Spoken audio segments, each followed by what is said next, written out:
tardes a todas y todos los presentes. En esta oportunidad que tenemos de presentación de nuestras listas acá en Buenos Aires, en la ciudad, es importante hacer un señalamiento sobre qué es lo que ha ocurrido en esto que llamaríamos un debut o un lanzamiento de la campaña o de las listas para las elecciones PASO. Varias horas antes de que se inscribieran las listas, a las 12 de la noche del sábado, ocurrió el hecho más importante y la señal que va a marcar a fuego este proceso electoral de acá hasta el mes de noviembre. En el acto de lanzamiento de la lista oficial del Frente de Todos, la vicepresidenta dijo y se lamentó de que un dinero, unos fondos que el gobierno tiene que recibir ahora del FMI, y que el gobierno y hasta el Senado que ella preside habían dicho que tenía que destinarse para la pandemia, bueno, dijo que ese dinero se va a usar para pagarle al propio FMI. Es decir, si viene del FMI es para pagarle al FMI, lo que está diciendo es que es un dinero que nunca va a llegar a la Argentina. De esta manera desalentó o corrió del escenario lo que se decía o se amenazaba en términos de que Argentina podía pedir una prórroga a ese pago para utilizar ese dinero con otros fines. No, es un dinero que se va a mover dentro de la órbita del propio Fondo Monetario. Y la señal de la vicepresidenta es muy clara. Si ahora ese dinero va a pagarle al Fondo Monetario, es porque después de las elecciones el gobierno va a avanzar claramente en la firma del acuerdo con el Fondo Monetario. Un acuerdo que, entre otras cosas, va a plantear una nueva reforma previsional reaccionaria, seguramente con el aumento de la edad jubilatoria y la eliminación de los llamados regímenes especiales, y luego un planteo para legalizar o darle un carácter permanente a la enorme precarización laboral que ha progresado en los últimos años. Bueno, en un país que viene de años de ajuste, este ajuste sobre el ajuste tiene que conducir a un cuadro intolerable de miseria social y seguramente a una rebelión popular. Este es el escenario real que abre este proceso electoral y que en cierto modo se trata de ocultar, porque detrás de candidaturas oficialistas y opositoras que discuten sobre las cosas que van a llevar adelante en el Congreso, la única y verdadera ley que está prevista con trascendencia para el próximo Congreso es la ley que convalide el acuerdo con el FMI, incluso porque el propio FMI ha pedido que esa ley sea votada en el Congreso. Entonces vamos a un proceso electoral con final anunciado. Llaman a votar a diputados de una supuesta grieta que cuando se junte en el Congreso va a votar este acuerdo colonial y contra las conquistas obreras y populares.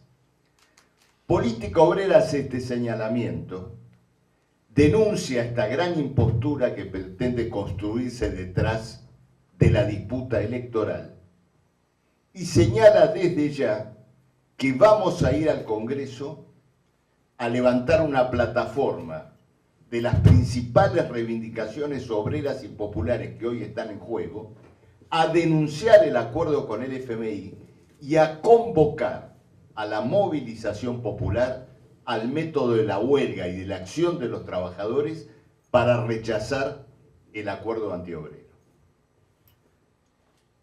Llegamos a esta elección, a este proceso electoral, después de un trabajo inmenso de conquista de nuestra personería electoral, incluso en plena pandemia, y esa conquista política obtenida es también un síntoma político, porque miles de trabajadores han firmado para que una expresión política, obrera y socialista tenga voz en este proceso político que, como expliqué recién, tiene un desenlace y consecuencias inmensas para el conjunto de los trabajadores.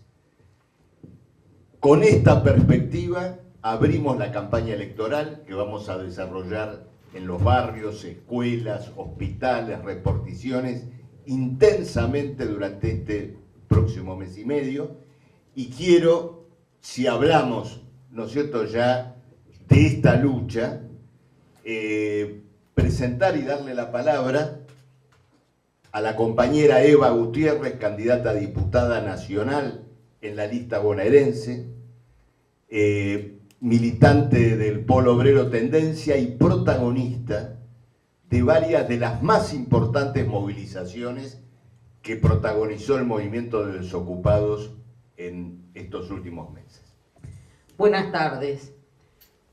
Haciendo un balance de estos últimos 20 años, el movimiento de desocupados y la situación que venimos padeciendo, el hambre y la miseria no desapareció. Al contrario, estamos ante un derrumbe económico, social y de mayor pobreza. El 50% de la población cobra salarios de hambre, está desocupado, en situación, como dije, de hambre, y que en esta pandemia se ha profundizado aún más.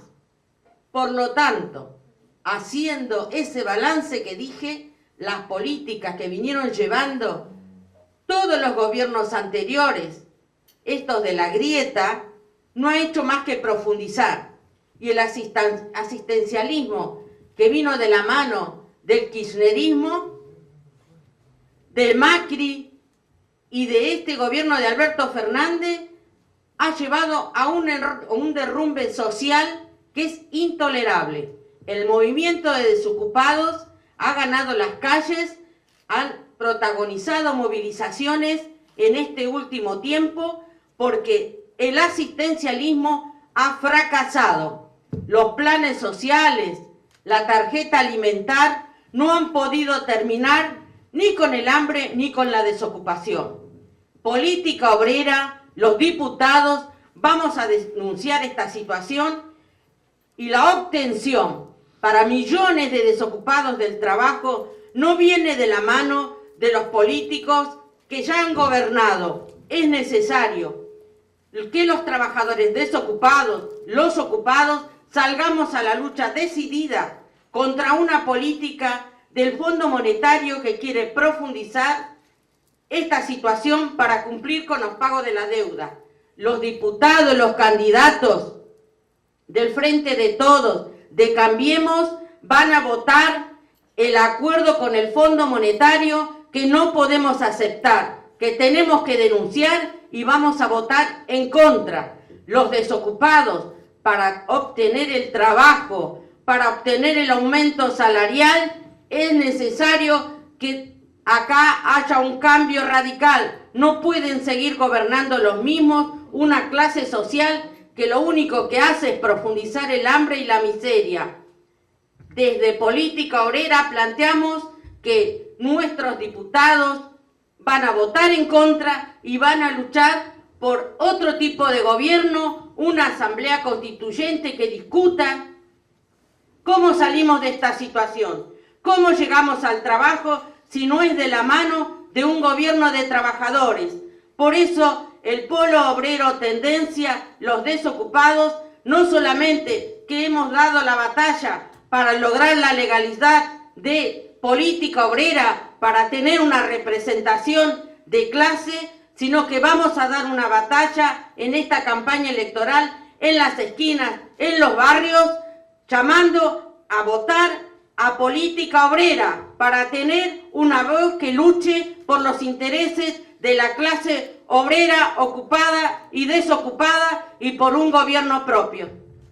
Compañeras, compañeros, buenas tardes. Gracias a la prensa por estar hoy en esta conferencia. Vamos a dar una pelea por entrar a la legislatura porteña porque sabemos, algo de lo que Eva comentaba recién, que en la ciudad de Buenos Aires la pandemia ha agravado la situación de pobreza de los trabajadores y de las trabajadoras. La pandemia ha llevado a que los desalojos que en algún momento se consideraban prohibidos sean hoy la regla y la norma. Mientras se desalojan a las familias trabajadoras de sus hogares, se hacen grandes negociados votados en esta legislatura entre la Reta y los K, entre el PRO y los K, negociados con IRSA, loteando terrenos mientras las viviendas populares son de cartón. Hemos hecho recorridas por la Villa 31, hemos ido al barrio Fraga. Se repite exactamente la misma situación, viviendas populares que en realidad no son otra cosa que una estafa y negociados de la construcción. Vamos a la legislatura para poder reconstruir esta situación desde una bancada que, como lo han hecho mi compañero Jorge Altamira y mi compañero Marcelo Ramal, han utilizado esa bancada con el criterio de la movilización, con el criterio de organizar a los trabajadores en la lucha por sus conquistas. Así conquistamos las 6 horas del subte con una gran huelga y así dimos una pelea que es fundamental que se te recuerde y que se tenga en cuenta, que es la pelea de enfermería que llevó adelante Marcelo Ramal por las 6 horas de insalubridad. ¿Cuál otra sería la historia en el marco de la pandemia si los trabajadores de la primera línea tuvieran las 6 horas de insalubridad, si tuvieran los sueldos que debían garantizarse? Entonces, simplemente queremos decir que vamos a dar esa pelea por la legislatura, una bancada al servicio de los trabajadores y de las trabajadoras, una bancada obrera y socialista en la ciudad. Muchas gracias, compañeros. Compañeras, compañeros, a la prensa en general, ¿cuál es el propósito de fondo de nuestra participación en esta campaña electoral? Viniendo a esta conferencia de prensa, acompañado de una compañera chilena que se ha radicado en Argentina, le pregunté acerca de la rebelión en Chile. ¿Qué contactos tenía? ¿Qué información tenía? ¿Cuál era el estado de ánimo en Chile? Y ella me respondió que lo característico en este momento en Chile es que los partidos políticos de izquierda, chilenos en general, no supieron darle una directiva, una orientación, no supieron darle a la rebelión popular un desenlace político favorable. Y por lo tanto la población chilena se encuentra ante una encrucijada, porque ha protagonizado probablemente la mayor rebelión popular que se conozca, 1.200.000 personas en la plaza central de Santiago de Chile. Esto es como si acá hubiera 9 millones de personas en Plaza de Mayo. La encrucijada de no tener una dirección, de no encontrar eco en ninguna de las organizaciones políticas existentes en Chile, y al mismo tiempo enfrentar una situación que es intolerable. Por ejemplo, para subsistir en ausencia de IFES, asistencia social o lo que fuere, los trabajadores de Chile tuvieron que ir retirando los aportes que habían hecho a la jubilación privada. Entonces primero fue un retiro, después fue el segundo retiro, después fue el tercer retiro, y ahora es el reclamo del cuarto retiro. Entonces el ministro de Finanzas de Chile dijo que con este cuarto retiro, los chilenos que aportaron a la jubilación privada habrán llegado a 0 en su cuenta y por lo tanto no se van a poder jubilar. Es decir, enfrentan una crisis más dura que aquella que motivó la rebelión popular, con una vacancia política enorme. Lo que nosotros nos proponemos es que esa vacancia política no exista en Argentina en el debido momento. Este es el objetivo de la campaña electoral. El que no pelea por construir una dirección en condiciones aparentemente desfavorables no desarrolla la autoridad para atraer el interés, la mirada, la atención de los trabajadores en un momento de rebelión. Las rebeliones son siempre una iniciativa de las masas, no de los partidos. En general, pensándolo ahora rápidamente, no recuerdo una revolución que haya sido la iniciativa de un partido. Las revoluciones siempre han sido iniciativa de las masas y han sido conducidas a la victoria por partidos que luchaban de un modo revolucionario preparando a esas masas y preparándose a sí mismos para una solución. ¿Por qué coloco en la agenda este tema de la rebelión popular? Porque América Latina está recorrida por rebeliones populares. Sería extraño que Argentina quedara excluida de las semifinales de la rebelión popular en América Latina. Pero lo digo por otro motivo. No vamos a tener nunca un aumento salarial y un salario mínimo igual al costo de la canasta familiar con estos gobiernos. Nunca. No los vamos a tener nunca. Si los trabajadores, a través de la experiencia, a través de la unidad, no luchan por el poder político, estos niveles de pobreza históricos han venido para quedarse. Y han venido para quedarse en el país que fue pionero en América Latina en las conquistas sociales.